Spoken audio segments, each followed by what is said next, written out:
Good morning, everyone. It's Dr. Arlene Diamco, the multidimensional MD. Thank you so much for joining me for another episode. Today, I want to talk about expanding your perspectives of what is possible. And if you haven't already, please like or subscribe. Let me know where you are from. I always love to hear from you. If you have any comments or questions, just let me know. And I would love to do any future videos on things that you're interested in. So anyway, this week, I get inspiration from everywhere, including talking to people, reading books, going to movies, watching shows, just walking out in nature. But maybe I've been watching a lot of shows on superheroes and the multiverse. And so that did give me some ideas on healing. I was thinking about how can we expand our perspectives on healing, because every great idea starts as that, as a great idea. It's how we birth innovation. So it's something that starts in our imagination. And as Albert Einstein said, you can't solve a problem with the same thinking that created it. So if we have any stuckness, if we have any issues that we're working through in any aspects of our life, I was thinking more of health in general, but it can be anything in relationships and what you're trying to do in your work, your professional life, your personal life, with the kids, with cooking, with anything you want to make and create in your life. So, how can we have new thoughts? I'm going to go through 8 keys that you can apply to any aspect of your life, including mind, body, spirit, health. So, the first one, and this is kind of funny, but is to do something weird. And, I first got this idea from Richard Bartlett, who teaches matrix energetics, so kind of like quantum healing. And then I saw it echoed through some movies, including Everything Everywhere All at Once, which is a crazy movie. It's a cinematography masterpiece. But when you're watching it, it's sort of like gets you in so many different worlds, um, and it can be a lot. But the thing is, when you do something not in your norm, that's a bit unexpected. It doesn't have to be totally out there.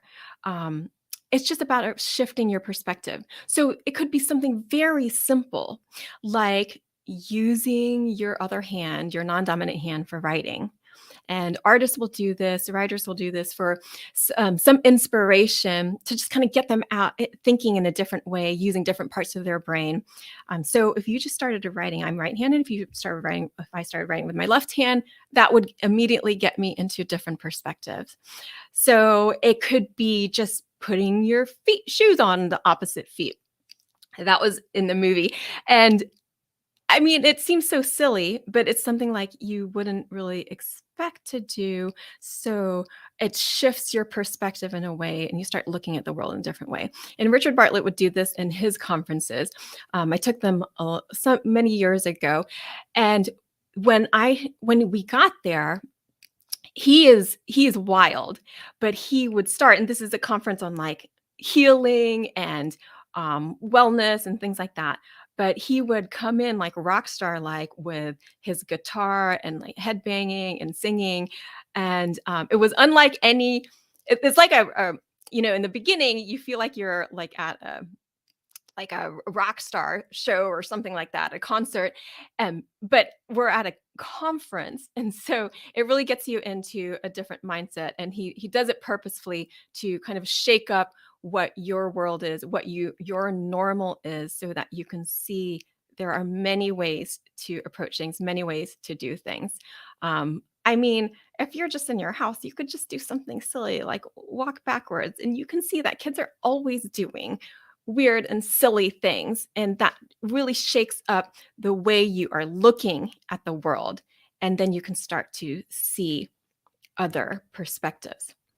So, number 2, abstract art, which is really great. There's this painting, intuitive painting called process painting, that you can do with meditation to access your intuition. And it's really not having a firm idea of what you want to create, but allowing it to flow out of you. So it takes some courage and non-judgment of yourself to do something new. So when you do abstract art, or if you sign up for an art class where they do intuitive painting, which is so fun, and there's many different kinds of art things that you could do, but this is one example. Um, and it just gives you the freedom to pick up the color you want, make up whatever design that you want. It sounds simple, but then once you get started, you'll be faced with yourself, um, and that maybe a little bit of nervousness or indecision of not knowing what you want to do. So it takes some practice of like getting into that flow state of, yeah, it's okay. Whatever you put on, you're not trying to create anything that's perfection. You're really just expressing yourself on the canvas. And that can be a beautiful way to open up your intuition, to see another perspective, to you could use that if you need any problem solving, whether work or at home. Take a break and do something like that, because then you are looking at the world in a different way, and you need to look at the world in a different way to create solutions. And we need a lot of solutions right now because the earth is not doing so great, and we are part of that, and we can each be a part of that solution. So number 3 is to see the wiggle room. Anything you're dealing with. So when I see patients and they have any symptoms or concerns, issues that they're dealing with, I ask them, is there like a waxing and waning pattern to their symptoms? Is what's going on? What helps make it better? Is there anything that makes it worse? Are there any variables? Or is it completely the same and completely constant all of the time? Very rarely is there anything that anyone comes up with where they say it is 100% exactly the same every second, every moment of the day and night, 24/7. So when it's not the same, that is where the wiggle room is. So when you can see something wiggling, then you know that there's a way. There's a way where if there are moments where something is even a little bit better, you could step into that more. So it's recognizing that wiggle room and to expand on it. And you can do that by just with your awareness. So if there is some wiggle room, where is the freedom? Like, where is the ease? And have some curiosity with your mind to step in that direction. And then with your awareness, you can help to expand it. So, number 4, imagine if it all worked out. Um, because we spend so much time, if people are like stuck in worry patterns and looping what ifs of like negative or bad things happening, then it sort of like just keeps you in that cycle. So you can use your imagination in a different way and imagine if it all worked out. You could just put the question in your mind. If you are good at visualizing things, you could do that. You don't need to know how it's going to work out. You just need some clarification on the desire. So I've had plenty of people in my practice like question, um, and I asked them the question like, what if it worked out? Like, so where is that confidence? It has to come from you somehow, from within. So you could use a future self journal to just write down these ideas of like, what if it worked out? What would your life look like if it was like that? Just to start to like prime your mind and connect with that version of your future self now. So we can't solve problems unless we can imagine it working out. And once you prime your mind in this way, then your dreams and subconscious mind will get to work for you. So you'll step into more synchronicity where you feel you're at the right place at the right time. And you can imagine that for yourself now. So wherever you are, whatever you're doing, whatever is happening in your life, you can imagine and think like you are meant to be right where you are at this very moment.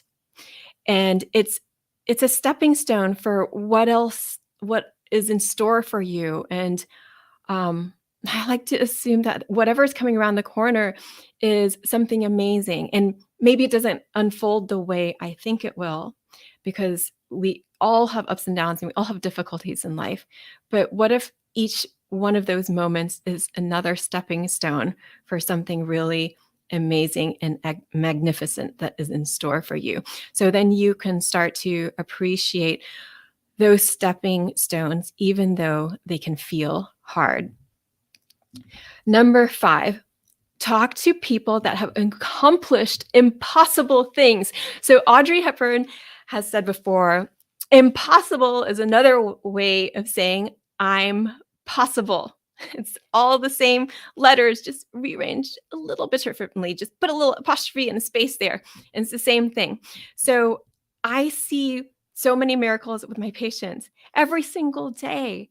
I had the other month, I had this baby, and this is what I meant to tell you about in my video for liver congestion, but I had forgotten and run out of time. But I had this baby who came to me, and the baby had liver disease and they were trying to figure out whether to start on this other medication or not, because there was some fibrosis in the liver, and they didn't really have a great outcome in terms of like what the gastroenterologist thought. And so if the medicine didn't work, then there was a good possibility that this baby was going to need a liver transplant. So when they came to see me, I did just my usual thing and just about opening up the flow to and from the liver, getting that blood flow with the arteries to nourish the liver, the veins to remove the toxins from the liver and metabolites, the lymph flow, so to drain that congestion from the liver, and the cerebral spinal fluid flow and getting the nerve communication.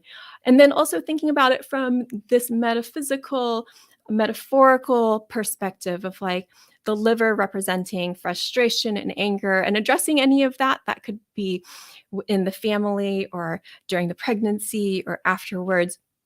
And so I just had seen that baby once, and then I saw them another time. The second time I saw the baby, it was a miracle. They had followed up with a gastroenterologist shortly after they came to see me, and the baby's liver function was completely normal. They didn't even start on the new medication. And so this baby did not need a liver transplant. So I've been sharing this story with you because I don't know what's possible. And I didn't know what was possible for this baby. But I know how to open up the flow and how to look at things from different perspectives. And that is the way to step into different possibilities. So there was from a conventional medical perspective, there weren't very many options. But from an expanded integrative medical perspective, there were still many things to address. And then just doing that, it's like, let's see what happens. So I've seen that for so many other patients. I mean, you can take any given day and I can tell you a story. I see allergies disappear. I see brain function improve suddenly, even after a concussion that was years ago, could be a decade or more. So yeah, talk to people, read books, listen to stories of amazing things that happen. And it's not like holding on to that a miracle has to happen, because in order for something miraculous to happen, we have to let go of that and then let the miracle unfold. And our job is really to be open to it and to allow ourselves to step into the miraculous in a way that's not forced. You can't force a miracle. That's part of what a miracle is. And part of a miracle is not knowing everything about it, not understanding it completely. But the more we understand from different perspectives, then we can maybe recreate some things that were miracles before, and then maybe we can recreate these little miracles, but in a soft way, because we can't know 100% sure anything that's going to happen. Of course, that's life, right? So another thing you could do, number 6, is to soften your gaze. So this is a lot in my teaching with cranial osteopathy.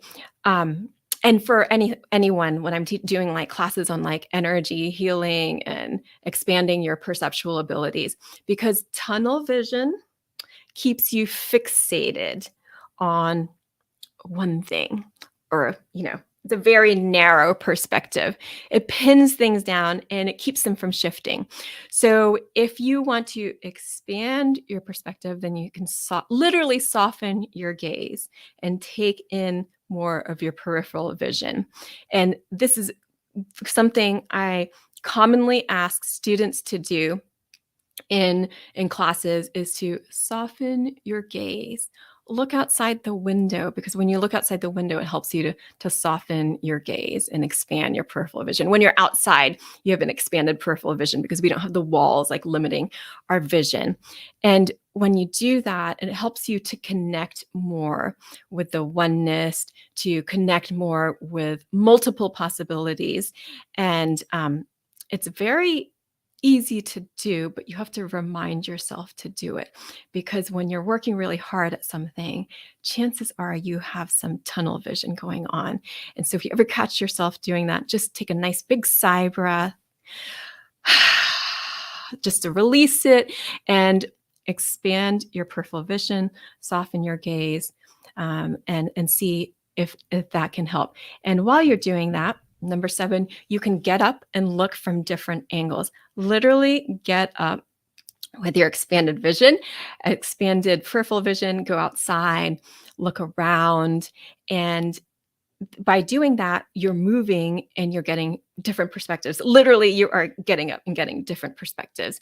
So this is what I do as a cranial osteopath as well. And the treatments, if something feels particularly stubborn or stuck, I will literally pick up my hands and move them.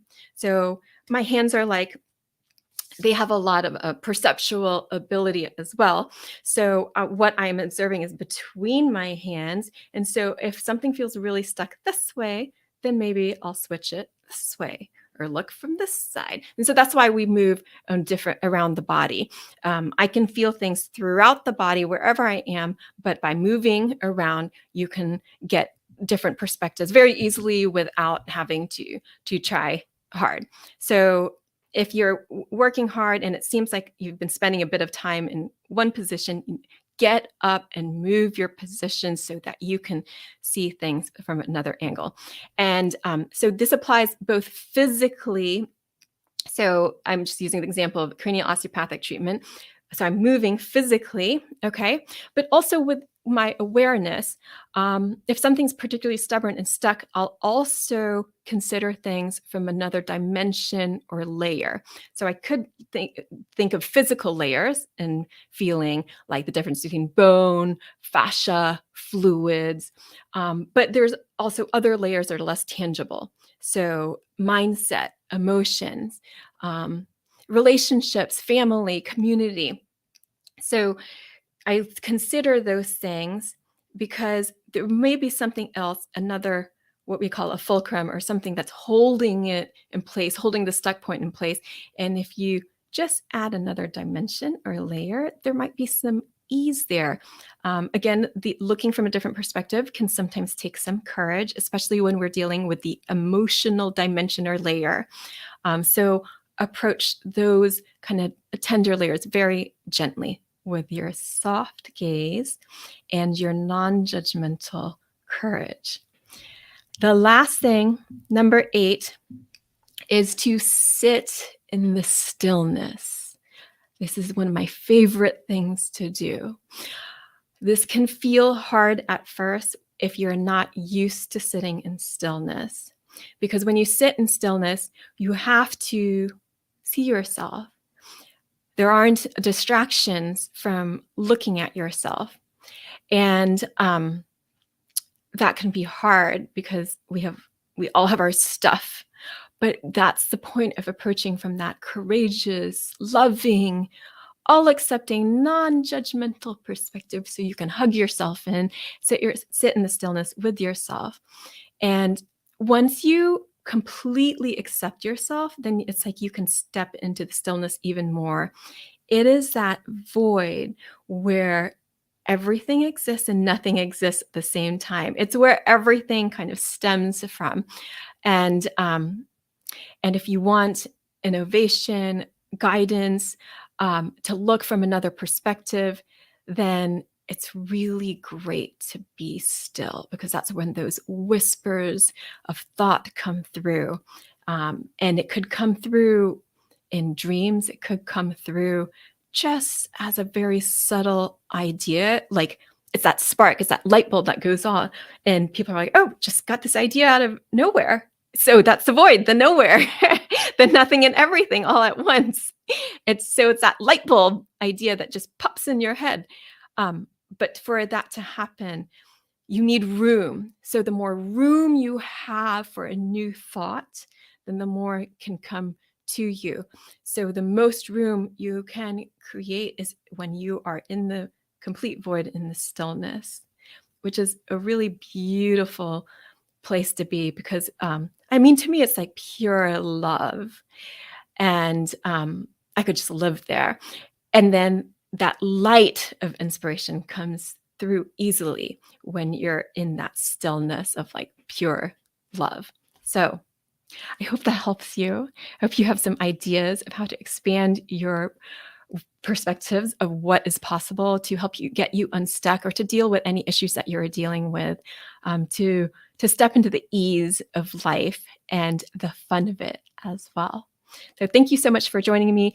Please like and subscribe. You can follow me on Instagram at All Worlds Health, on Facebook at All Worlds Health and Pediatrics, on TikTok, the Multidimensional MD. And if you haven't already, you can also sign up for my e-love letters. I send them out about once a week on Wednesdays. And you can sign up on my website at www.allworldshealth.com. So lots of love to all of you. Wishing you a beautiful week ahead. And if you have any questions, please, feel free to leave them in the comments. And thank you for the hellos, Nomad and Craig. So North Carolina and Sacramento. That's great. I love it when people come from all over. And this is the beauty of being able to connect like this in the virtual world as well. So thanks for being here. And I will see you again next week, Wednesday, 11 a.m. EST.